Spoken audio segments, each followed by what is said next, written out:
What's going on, ladies and gentlemen, and welcome back to another edition of the Triple Threat Show. As always, I'm your host, Marv Temi, coming back on a Tuesday day show. We're back on the grind. Started yesterday, took a little bit off, but we're back and ready to go. We saw the play-in tournament kick off. The NBA playoffs are in full effect in both conferences. We saw the 9-10 in the Eastern Conference, the 7-8 in the West. Both of those games, absolute classics. At least in the Eastern Conference, between the Hornets and the Heat, we have a lot to discuss in that game. So the NBA is looking into some calls in that game that were not called. Some of those plays, a little bit of dirty play action. If you guys know what I'm talking about, there were some questionable plays in that throughout that game. We're going to talk a little bit about LaMelo Ball's performance. We're going to talk a little bit about Denny Advia's performance. Even though it's a little bit shaky, I don't care. This kid's an absolute stud. There's a lot to talk about with that kid, with the way he's been playing this entire NBA season, now going into the NBA playoffs. And then we're going to preview a couple other games tonight. We got the Warriors-Clippers and who's the other one? Sixers and Magic as well. We got two games to cover as well there, along with the NHL playoffs that are about to kick off on Saturday. The Eastern Conference is set in the NHL. Whole lot to talk about today. But before I move any further, drop a follow here on YouTube, TikTok, Instagram, wherever you find our content. You can find me there. You can find me on TikTok personally at Boston Sports Takes. Road to 200 followers. You can drop a follow here on YouTube. We're still on the road to 100 here on YouTube. Let's hit that subscribe button. Let me know what you think of the shows. And honestly, I'm kind of just going with the flow. You guys know what this is about. You know what we do here. But let's just get right on into it. Last night, when I'm talking about this, where I want to start from last night, I want to start in the Eastern Conference. Yes, I'm going to start with the 7 o'clock games. Yeah, we're going to go with chronological order, but we're going to start with the best games first. We got to start with the most loaded topic, top of the story, top of the day. Heat Hornets.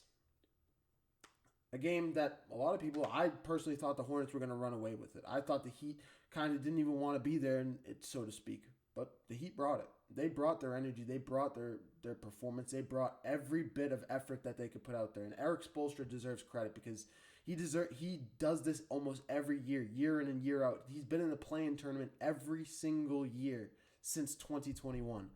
And this year is no different. He finds himself once again sitting in the play-in tournament with a Tyler Hero, with Bam Adebayo those two being their leading scorers, Jaime Jaquez and Pele coming off the bench. You also have Andrew Wiggins over there, who's an absolute stud. You have a group of guys that just kind of ride on their effort. You kind of just ride the tails of their effort. And the way that this team has played throughout the season, you see them lose. Sometimes they go on the road, they lose by 30, and then they go at home and they win by 20. This game's in Charlotte, so I'm like, Charlotte's going to go out there and win this game. They're hungry. They're a younger team. They've been playing unbelievable over the second half of the season. LaMelo Ball is going to have a great game. Con Knipple, possibly Rookie of the Year. It was a great game, but it was everything but a blowout. It was a dogfight of a game, runs going back and forth late in that fourth quarter the whole way. And you got to give credit to the guys that stepped up around the Charlotte Hornets, not named Con Knipple, not named LaMelo Ball. You have to look at Brandon Miller. You have to look at Moussa Diabate. You have to look at Miles Bridges with the way that he played down the stretch of that one. Kobe White with 17 points in the second half. Throughout the entire game, it was just the role players for the Hornets that were stepping up. And it wasn't their starters. LaMelo Ball going 2 of 20 from three-point range. 2 for 20. I think he shot like 10 of 30 from the field, or 11 of 30, something like that, from the field throughout the game. He started turning into an assist guy late in the fourth quarter. Yeah, he was taking his open shots, but they weren't hitting, that's for damn sure. Con Knipple getting benched the last 5 minutes of the game, the coach going with Moussa Diabate and Miller to finish the game. It was just It was a dogfight of a game. It was a dogfight of a game. And when you look at it, Miami was up by 5 points with 3 minutes to go in the game. 6 points. They had the ball. You're looking at them saying, if they scored a bucket here, they're just going to go out and win the game. Charlotte gets a stop. You see Miles Bridges hit a corner three, massive corner three. You see Kobe White with 10 seconds left hit a crazy step back three. Catch and shoot step back three. You just got to give them credit. And then in overtime, like I said, it was just Miles Bridges everywhere. Bridges and Brandon Miller. Those two guys stepped up critical for them. LaMelo Ball, yes, he hit the go-ahead layup to put them up by 2. But it was Bridges with the corner 3 to start it. It was Miller with the fall-away jumper, midi in the paint jumper to start off overtime. It was Miles Bridges with the game-saving block. It was these guys that stepped up for the Charlotte Hornets that got the game done, that got the win for these guys. And they're looking ahead to the winner of tonight, for the loser of tonight's game, between the Magic and the Sixers. And we'll get there in a sec. Don't you worry. But when we're talking about this game last night, you have to look at the role players for the Hornets and the way they stepped up.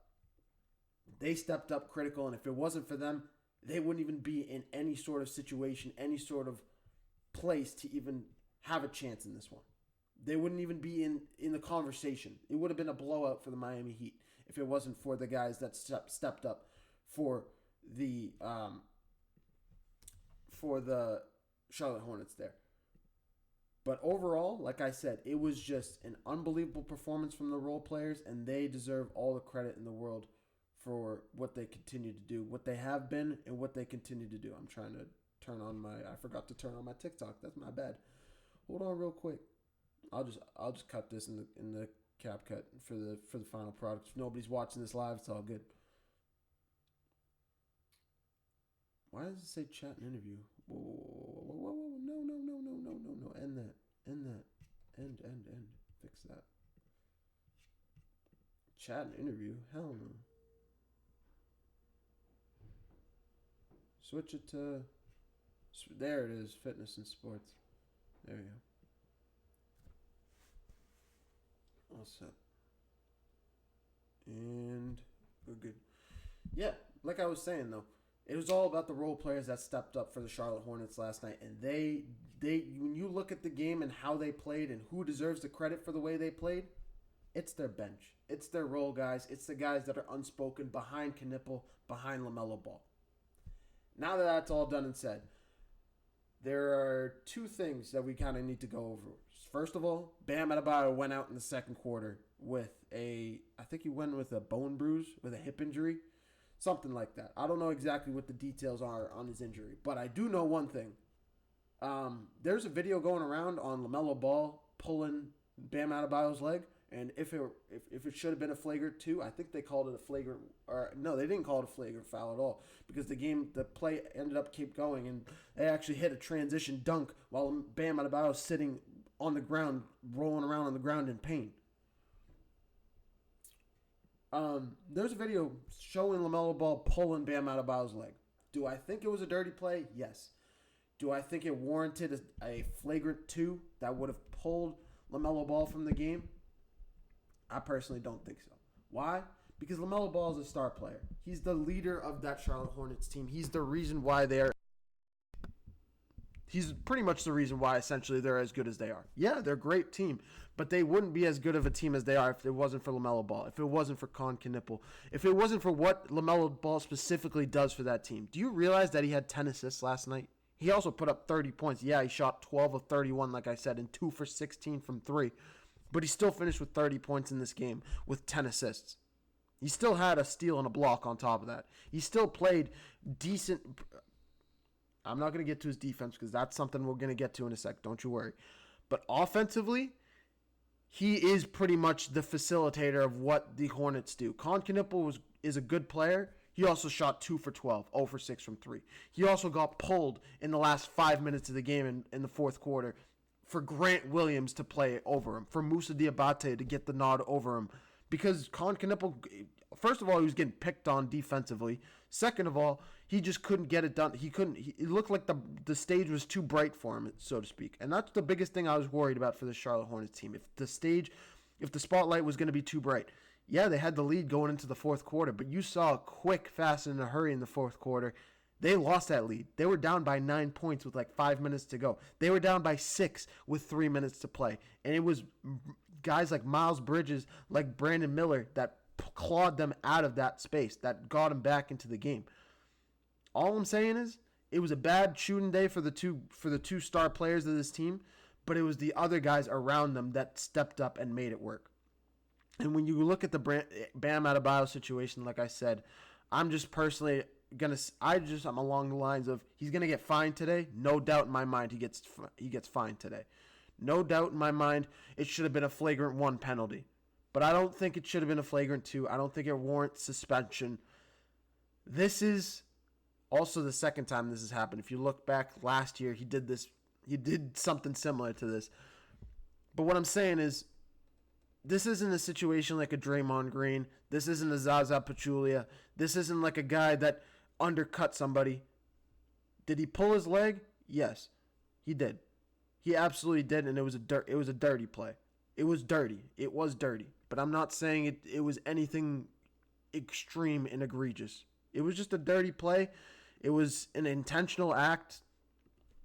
He pulled the guy's leg while he was on the ground. Now, I don't think he didn't punch a guy. He didn't stomp on his chest like Draymond Green did. Like some people are trying to defend him and saying Draymond Green got ejected for similar actions when Draymond Green stepped on Sabonis' chest. Draymond also had if you go look at his history, it's all sitting there. What Nurkic did, what he did to Nurkic, what he's done to a plethora of players, of just like getting involved, punching players, literally just I don't even know how many technical fouls he has. He literally got suspended from the league for like 10, 15 games and got sent to mental therapy for anger issues, for anger management. That's Draymond Green. And this is what we're comparing him to? No. I'm not going to hear it. LaMelo Ball is going to get fined. He's going to get a hefty fine today.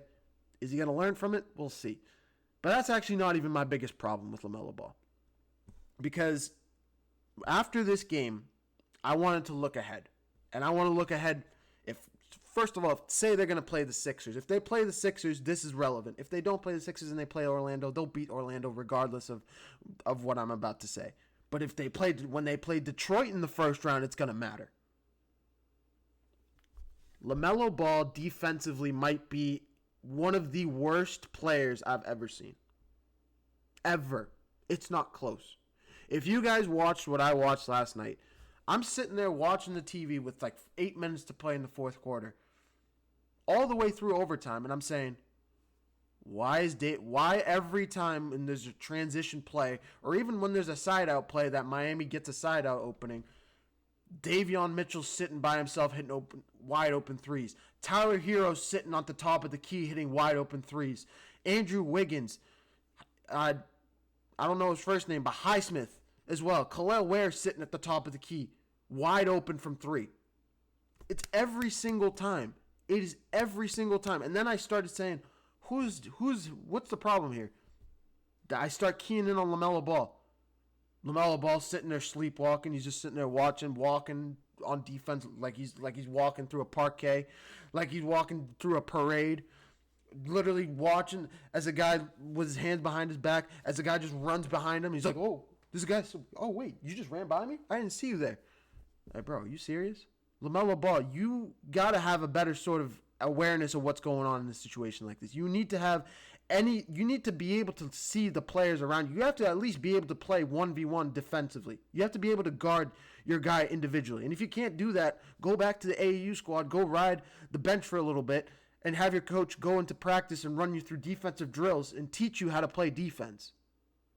I don't care that he had to steal on a block last night, honestly. Because if you watch how he was getting picked on defensively, the only reason he was in the game is what he was doing offensively, if we're being honest. And then you saw the coach starting to take him out of the game in the overtime to bring in Miles Bridges or bring in Moussa Diabate, bring in some of their taller guys, which makes sense. But I'm just along the lines of LaMelo Ball defensively did not give a damn. He looked like a LeBron James essentially on the defensive side of the ball in the regular season. And you guys know what I'm talking about when I say that. With LeBron with his hands on his hips, walking on the side of the court, watching his players that he's supposed to be defending. Like, this is the playoffs, man.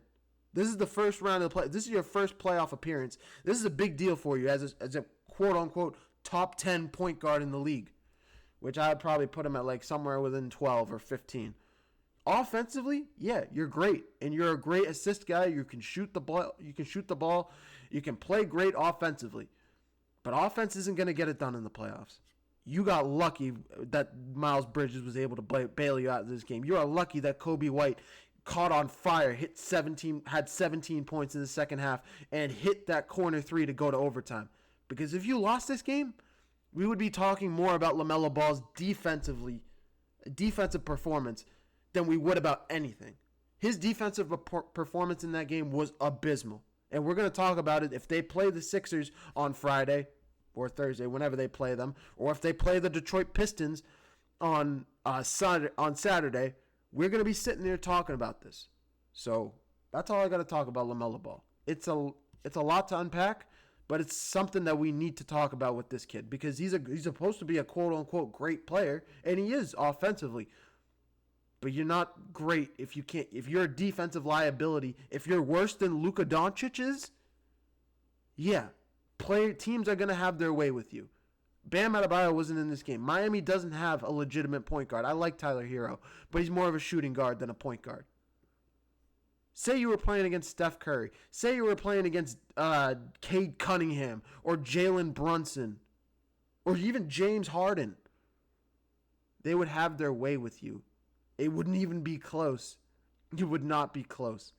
So that's all I'm going to say. LaMelo Ball is going to have his work cut out for him. And I bet his coach is going to be running through drills. That's all I got to talk about with LaMelo Ball. But the Hornets are moving on to the next round of the play-in tournament. Funny enough, play-in tournament. They're going to be facing the loser of the Sixers and the Magic. And yeah, we can go straight into that now. I wanted to go over the Western Conference before then, but it is what it is. Let's just go straight into it. It just feels, you just got to go with the flow of things, you know? Sometimes you got an organization and then you go live and you're like, you know what? Hell with whatever the agenda is. We're just going with whatever feels natural. Sixers Magic. Now, before we talk about this, Joel Embiid is going to be out for this game. He got his appendix removed last week, had appendicitis. This guy might have the worst health luck I've ever seen out of any player. He's a top 5 player when he's healthy. He's a top 3 center in the league when he's healthy. He's just never healthy. He's flat out never healthy. I think he's only played 20 games. I don't even think he's played 20 games. He might be closer to 12 games this season. But when Joel Embiid is healthy, he is a phenomenal player. And he's the leader of this Philadelphia 76ers team. He transforms the team. He makes Paul George better. He makes Tyrese Maxey better. He makes it easier for VJ Edgecombe to get open on the sideline for catch and shoot threes. He makes it easier for a guy like a Quentin Grimes to hit open threes, to be more open. It just makes the game flow better when you have a big guy center that can get rebounds for you underneath or that can clog up the lane with his double man size, wingspan, with his frame. He's literally like 7'3", weighs almost 300 pounds. Yeah, that's Joel Embiid, and he consistently gets hurt. He's not going to be playing tonight versus the Magic, but honestly, I don't think it matters. That's what I want to talk about first, because we got to get to the Magic side of things. I talked about it yesterday with how they performed in their last game against the Celtics C squad, with Jordan Walsh and Baylor Shireman going off for 30 points, and Luka Garza being able to put up 27 points against Franz Wagner and Paolo Banchero. I honestly don't think the Magic have it tonight. I think this is going to honestly, I would love for this to sound like a challenge and they can go out there and prove me wrong. I would love to. Honestly, this is one of the rare times, and I am a little bit petty. So I'm a little bit petty. But this is one of the rare times that I won't mind if I come on here tomorrow morning and I say, you know what, Orlando? Props to you, bro. You got it done. You guys taught me wrong. Not only because I don't mind the Magic playing the Celtics, but because this is a team that has kind of nothing to lose. Their head coach is going to get fired. You mortgage your entire future for a guy in Desmond Bane, who in his last game decided to put up 8 points, gave up five first-round picks for a guy who was supposed to be your running mate with Paolo Banchero, or possibly even your lead guy, decides to put up 8 points in a game that's crucial in terms of being able to host a playoff game. Don't get it done against the bench riding team that you're going to be playing. Whatever. It's all good. You're in the playoffs now. You have an opportunity to knock out the Sixers, or at least send them to the next round against the Hornets. And you're playing it with house money. when you're looking at Paulo Banchero, he's supposed to be the guy he was a first round overall. He was the number 1 overall pick at one point. He's supposed to be the guy that's supposed to be leading this team. Franz Wagner is a phenomenal player. He's supposed to be, I'm not saying these guys are generational talents, Jalen Suggs, Wendell Carter Jr., but these are players that have talent, that have the skills to be phenomenal if you put them in certain situations, if you motivate them to actually do it. And that's why I'm kind of looking at the coach. And I'm saying, this is different than the team that we saw last year when they went up against the Cavs, or 2 years ago when they went up against the Cavs, and when they went up against the Celtics and they sent the Celtics to 6 games. They play well at home as well, but they're not playing at home tonight. This is a Magic team that need to get it done. If they have their backs against the wall, and I kind of expect them to show up with a sense of urgency, especially in the first half. In the first few minutes of the game, I expect them to be all over Philadelphia. But I think Philly's going to come back and win this game. I think Paul George goes for a 30-piece. I think Tyrese Maxey has a phenomenal 20-10 game. I think VJ Edgecombe decides to defend Paulo Banchero in the fourth quarter and lock him down. This is what I think this team can do on the other side. This is a team that they're going up against, and it's not going to be a gimme. It's not the C squad Celtics. This is a legitimate Philadelphia 76ers team that's been red hot over the last couple weeks since they've gotten Paul George back, since they've gotten Joel Embiid back. And if they can get Joel Embiid back and they can get them in a position to play the Celtics in the first round, they're not going to be they're not going to be an easy out. They're going to be a tough team to play. Now, the Celtics do own them in the playoffs, but that's another situation for another day. For now, they have to be going up against the Orlando Magic. And the Orlando Magic need to have a sense of urgency. I'm still picking the Sixers to get it done, but I'm still saying that Orlando's going to come out there with a sense of urgency and have...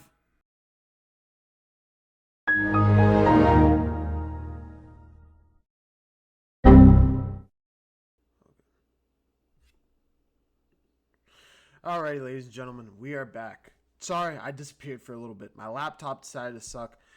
We're just going to deal with, real quick, I'm going to deal with this laptop for the next, month and then call it a day. I'm going to get myself a new laptop for my birthday and call it a day. I need a new one, especially if I want to be doing this streaming for a little bit longer, especially if I kind of want to be doing this daily on a week, 5 times a week, whatever I want to do. This ain't going to work. Streaming on Twitch, on TikTok at the same time, trying to get to YouTube at the same time, streaming on all 3 ways, all through one laptop. I like MacBook. I like Apple a lot. This thing ain't going to cut it, though, unfortunately. But I am back. Let's get right back to where I left off. I was talking a little bit about the Magic and the Sixers. I'm just going to do a brief recap on what I was talking about. And I got my note card with me. Of course we do. What else is new? I was talking about the Orlando Magic Sixers. Give me the Sixers all day. Without Joel Embiid, I don't care. 7 foot, 300-pound Joel Embiid, one of the most injury-prone guys, one of the most unlucky injury guys in the league in terms of his injury history, in terms of the timing of when he gets injured. Easily one of the most unlucky ones in the league. I hope he comes back soon. He will be back soon, no doubt about it. And then they will go up to face the Boston Celtics as the number 2 seed. The Magic will fall to the Hornets, and the Hornets will most likely beat them as well. Really quick, I was talking about LaMelo Ball's defense. I wanted to tweak that statement real quick because I wasn't wrong, but I'm not going to lie. I was a little bit too harsh on my boy LaMelo Ball. He wasn't. Yes, he was a little bit of a defensive lapse. He gave up 11 points last night, but at the same time, there's a reason Con Knippel was on the bench for the last 5 minutes of the game. He was abysmal. He couldn't keep up with Tyler Hero, the guy he was guarding all night, the 2 point guards guarding each other. They were just trying to play 5-on-5 individual defensive basketball. And it's good, but when the way that you can see the difference between the way Charlotte plays and the way that Miami plays defense. Charlotte was just playing individual, one-on-one defense individually. Versus Miami was using that 3-2-2-3 zone, and it was just giving Charlotte fits every which way. That's all I got to say about that. I just want to revise that real quick because Con Knippel, honestly, he was worse. He went 0 for 6. He probably had the worst performance out of anybody last night in terms of what you expected. Played the most mediocre. Now, Does him being a rookie play a role in it? Absolutely. I think that plays a role in it. But still, I think that's something that we're going to keep our eye out on in the next game against the Magic or the Sixers, whoever the Hornets end up playing. Con Knippel is going to need to have a better game. 2 for 12 from the field, 0 for 6 from 3. You just need to have a better performance than that if you're Con Knippel. If you want to be a legit Rookie of the Year candidate, if you want to be one of those players that he was apparently, he hit the most three-pointers in the league this year. He was the number one leader in three-pointers made, which is phenomenal. But you got to be able to play defense. You got to be able to at least shoot. You got to either be able to shoot the ball pretty well or at least give your effort on the defensive side of the ball. One of the two. If you do neither of those things, this is the position that you're left in. But that's all I got to say. Hornets, Magic, we'll recap. We'll preview that tomorrow. Well, we'll recap Sixers. That'll probably actually be tomorrow. Either tomorrow or Friday. Whenever the game is, we'll be here to preview that tomorrow. But I want to switch gears over to the Western Conference because we spent the first 20 minutes of the show, even though this is like 3 minutes, 20 minutes before I went back live, talking about the Eastern Conference. Let's switch gears, though, to the West. Let's switch gears to the West. Also, where's my hat at? I was wearing a hat earlier. I think I left it in the other room. That's funny. But when you're talking about the Western Conference, we know how loaded the Western Conference this year is. In terms of how loaded they are at the top. With the Thunder, the Spurs, the Nuggets.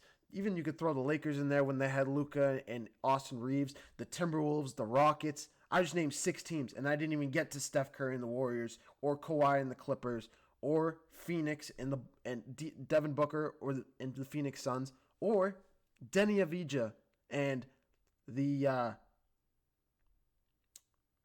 Portland Trailblazers. If there's one guy that's been the most underrated player this regular season, if there's one guy I would say has been underappreciated and just kind of taken. I'm not going to get into the political side of things because it's just not worth the time. But the way that Denny Avdija has been just literally cast aside just because of where he comes from and who he is, it just makes no sense. He's one of the best point guards in the league, even though he's a small forward. He plays like a point guard. The pace that he plays with in terms of how he's able to control his dribble, get into the basket, finish at the basket. He scored 41 points last night. He gave the Suns everything they could handle, and it wasn't just him. It was Drew Holiday putting in 21 points. It was Shannon Sharp next to him, not the sportscast, not the football player, the basketball player, Shannon Sharp. It was Scoot Henderson, who is still getting his feet under him and still getting better at the game of basketball. These guys all showed up for the Portland Trailblazers, and this is a big reason why they showed up and played a great game. I wish I had the stats. I just don't want this laptop to die again, but I guess I can pull it up. We'll give it a go here. But literally, it was just a phenomenal game for the Suns all around. For the Portland Trailblazers all around. I picked the Portland Trailblazers yesterday to win this game, and not only am I happy I'm right, but I'm just happy in the way that they got it done. I'm happy at the way that this kid continues to grow as a player, grow as a person. Like I said, Denny with 41 points, 12 assists last night, 7 rebounds, 2 blocks, just playing like an absolute stud. Plus 13 on the plus-minus scale. They were down by 5 points in the second quarter before he came in, and then they proceeded to go on a 13-0 run to take the lead. This is what this kid brings to the table for this team. Along with Donovan Clingan, who also had 11 rebounds, he's able to play with the best of the centers. That's why I still like this guy. I still like the Trailblazers' chances no matter who they go up against, because the Western Conference, you kind of need a center. If you don't have a center, you're cooked. The Portland Trailblazers have a young center that can keep up with the best of them. He can keep up with Jokic. He can keep up with Wemby. He can keep up with Chet Holmgren. Or if you want to throw Alperen Şengün at him. This guy can do it at the highest of levels. And Donovan Clingan can. Tamani Kamara, I didn't even bring him up. He didn't have his best shooting night last night, but he still played 36 minutes, still had 4 steals in the game, one of the more underrated forwards defensively. He continues to be a great player. This is a very underrated team. Jeremy Grant, didn't even bring him up. He hit some clutch threes down the stretch. Trailblazers were down by 7, I think it was either 7 or 8 points in the fourth quarter. The Suns went on a crazy 21-4 run from the midway point of the third quarter all the way through the early parts of the fourth. Taking the lead, they were up like 101 to 93 or something.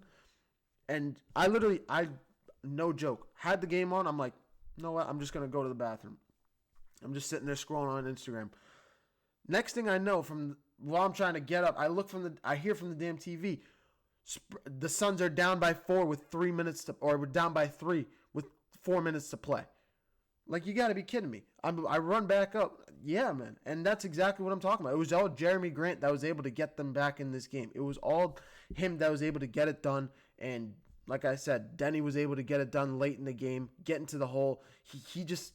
He wanted the basketball in his hands late in the game, being able to drive into the lane, being able to get through contact, get through the and one that put the game on ice to put them up by 4 with 8 seconds to play. That's all Denny. That's all what this kid is, and that's what he brings to the table. His ability to slash, to get to the basket, to control his dribble, to control his speed, and finish at the basket.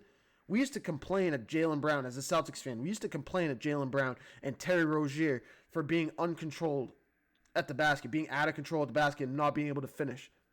Denny's able to do that. He moves quicker, and he's able to do that, being able to finish at the basket. Like I said, I'm not trying to get to the political side of things. I think it's stupid, if you're being honest. And I'm talking from a guy who understands where it's coming from. I'm not going to get into this side of me. But if you know me, you know what I'm talking about. But, like, the way that this team plays collectively, they're going to have their hands full in the next round with the San Antonio Spurs. But they took the Suns' best punch last night. Their best punch, literally, and spit in their face. They literally spit in their face in that third quarter when they lost that 15-point lead and the Suns went on that 21-4 run. I think it was 21-4. It might have been more than that. I thought the Trailblazers were cooked. I thought the moment was too big for them. The spotlight was too bright. They weren't going to be able to hold themselves just poised and keep their calm. But I was wrong. I was completely wrong. Trailblazers showed out in the final 5 minutes, take the lead back, go up by 1. Avdija gets to the basket with the little finger roll layup, not even off the glass, just a layup, and gets the and one, puts the game on ice, make it a 2-possession game. Now, that's just talking about the Trailblazers side of things. Now we want to get to the Suns side of things. I want to sit up when I say this. Devin Booker wasn't the best player on the floor last night. He wasn't. That kid, Jalen Green, the kid that got ran out of Houston, the kid that everybody said was a broke, that nobody was going to be able, he couldn't perform in a playoff game, he can't perform in big game situations. Yeah, he was a rookie last year and he struggled. But they ran him out of Houston. Said, we want KD and Fred VanVleet in the crew instead of you. Okay, sure. Jalen Green goes to Phoenix. He struggles at the beginning, but what he was able to do last night, putting up 35 points, being able to get to the rack whenever he wanted to, with Devin Booker, with Dillon Brooks, all going for 20+. The Suns gave the Trailblazers their best punch with the guys that they had, and I want to give Dillon Brooks a lot of credit in the world. He's had a turnaround. He's had a renaissance in his career. He's been able to turn his career around from the guy that he was in Memphis, being able to be a game wrecker, being a defensive guy, kind of like a rat on the court, kind of like a Patrick Beverley-esque player. I call him a rat, call them all rats just because they're just pesky and they just annoy you. That's what they do. Players like Dillon Brooks, like Marcus Smart, like Patrick Beverley, all they do is try to annoy you and get in your head. But for him to elevate his offensive game and become a scorer on top of the defender as he is, on top of the rebounder that he already is, Dillon Brooks had 4 steals last night. Dillon Brooks was the reason why they were able to go on that 21-4 run. He was able to clamp Tamani Kamara and clamp guys like Drew Holiday and Scoot Henderson. That's why Scoot Henderson came out of the game. He had 4 turnovers. Avdija even had 5 turnovers in the game, but he's Avdija. He's able to, the way he's able to get to the basket is just, you can't tell him to sit. When you look at Devin Booker, you do have a guy like Drew Holiday on him with the experience that Drew Holiday has. So I do kind of give Devin Booker a little bit of a pass. But he's still able to put up 20 points. He's still able to get the other guys around him involved. And I think that matters more than you think. The Suns are still a good team. And in all honesty, I would probably pick the Suns to beat whoever wins the game tonight between the Clippers and the Warriors. Really quick, we can preview that game between the Clippers and the Warriors. Steph Curry's going to be back. Kawhi Leonard's in the lineup. Everybody's healthy outside of Jimmy Butler for the Warriors.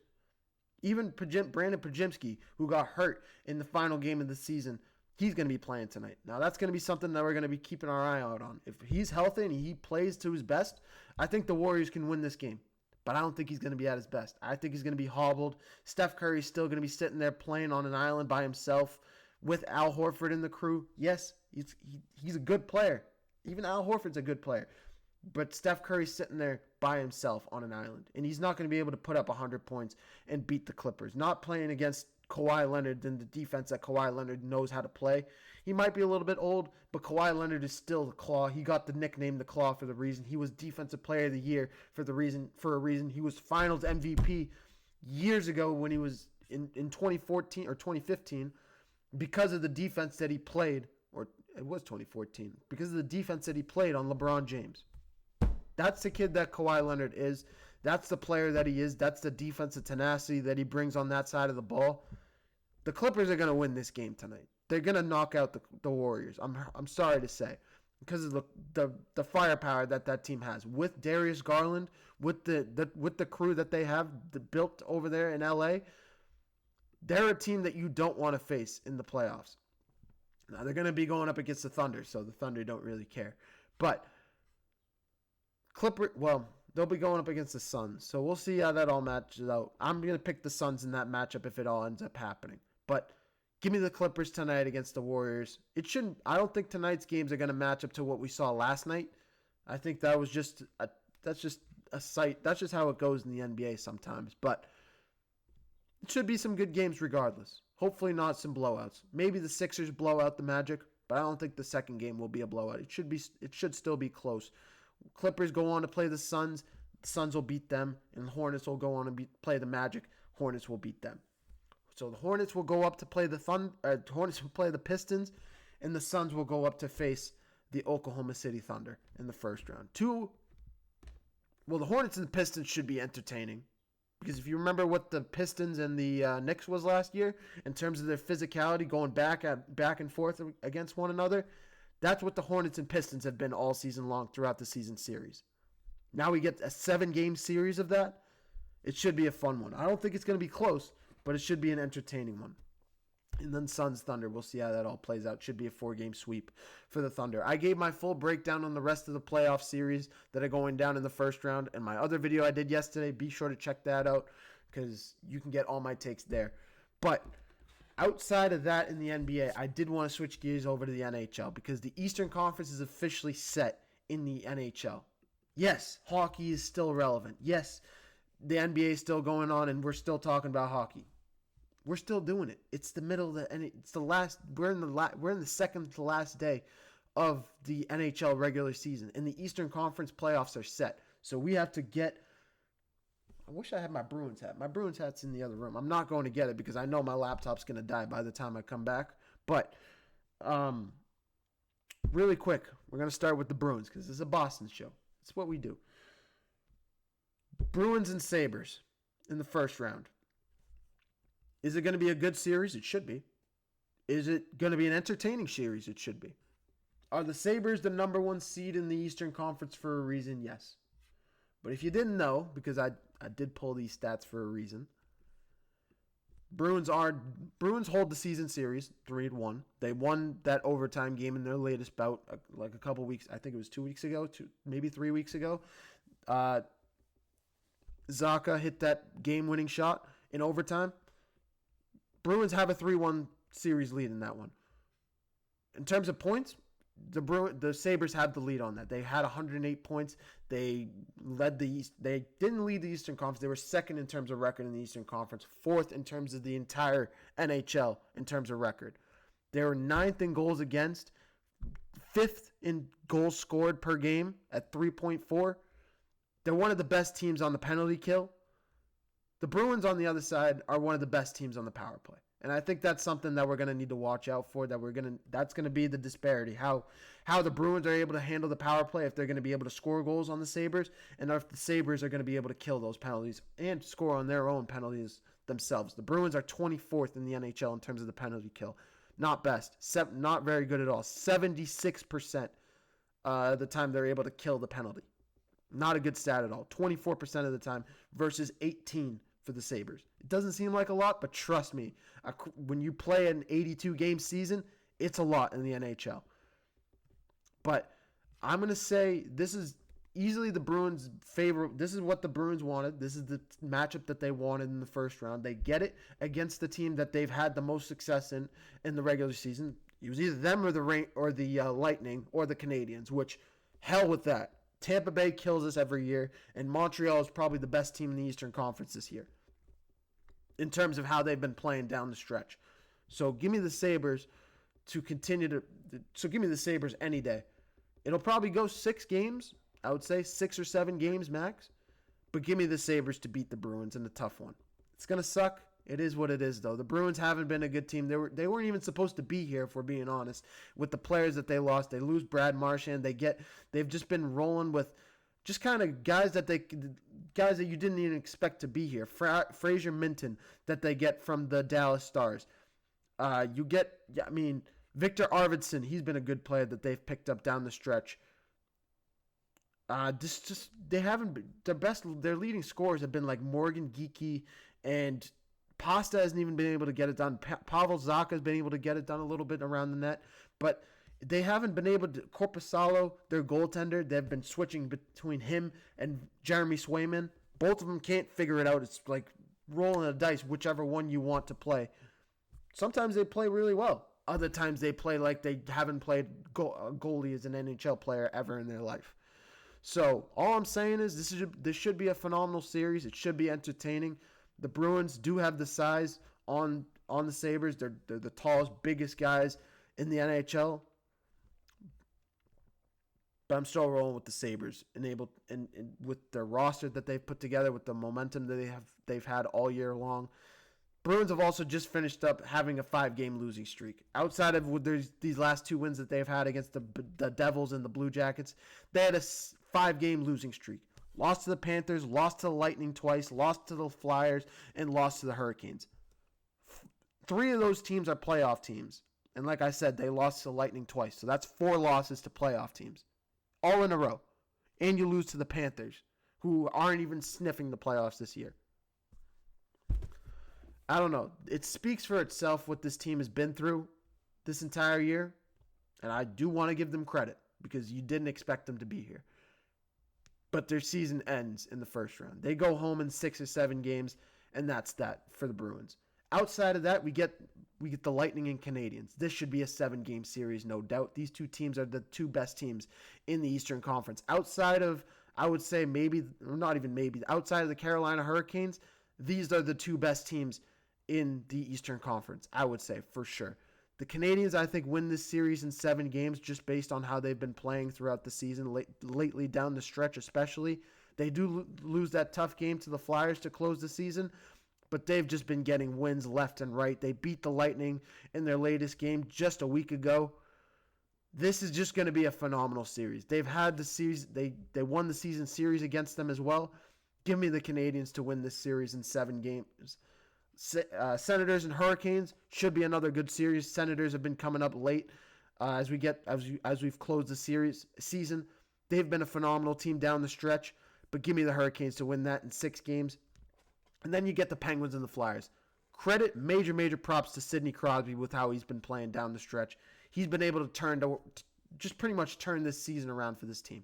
The Pittsburgh Penguins had less of a chance of being a playoff team than the Boston Bruins did. Like, really. And they're going up against a Philadelphia Flyers squad who's also rolling with house money. But they've got some players over there in Philly. Especially that kid, I'm trying to find his name. Matvei Michkov. That kid is an absolute stud.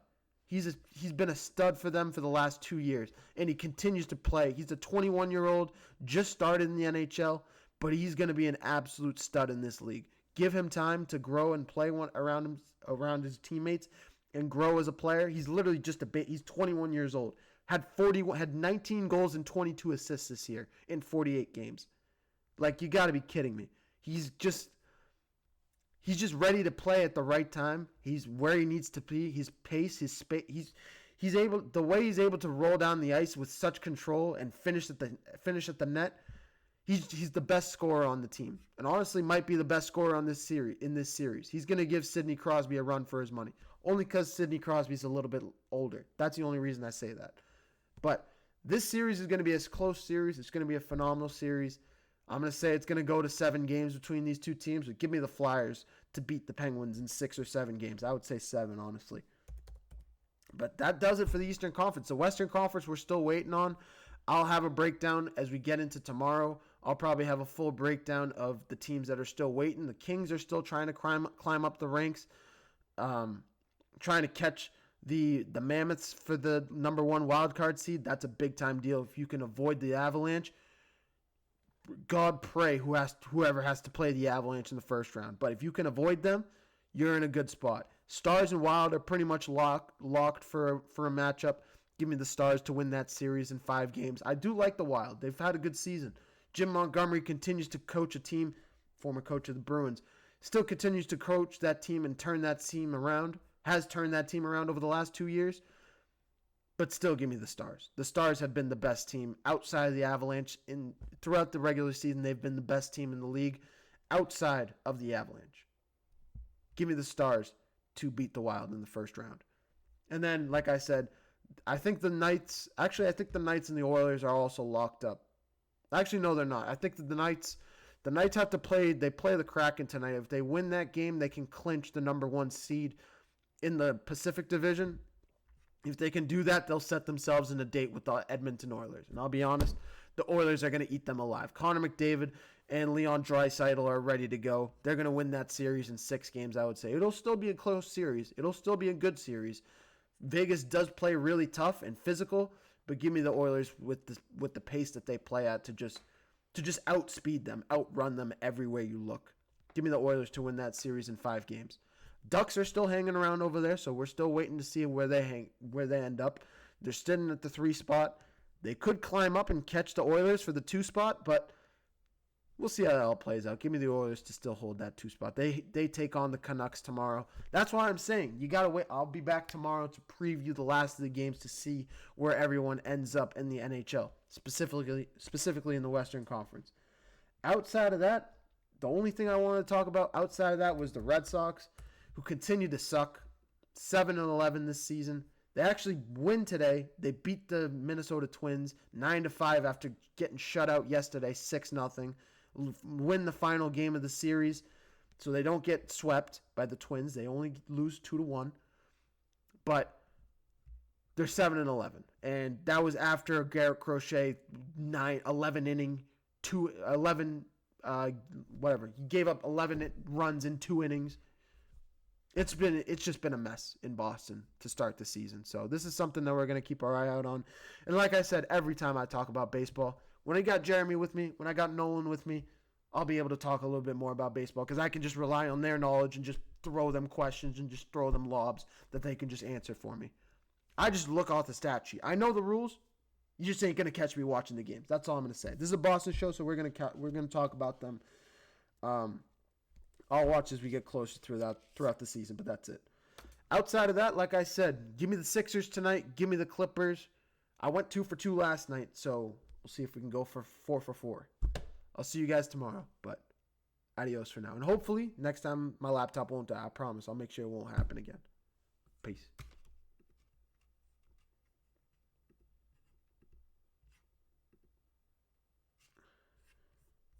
Fuck me. Can I shut this shit off now? Another 20-minute... Oh,